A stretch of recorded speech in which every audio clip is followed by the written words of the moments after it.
歡迎大家嚟到 Office Pro， 唔好忘記訂閱我哋嘅頻道，咁樣就可以第一時間收到我哋嘅更新。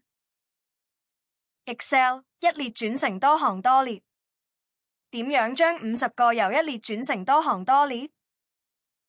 先打入 A1，之後向右填入，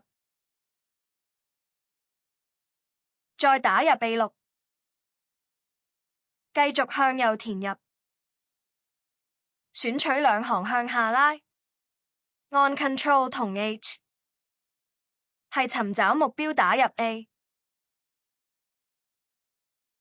係取代成打入等於 A， 按全部取代。希望今日嘅介紹幫到大家，記得 Like and share.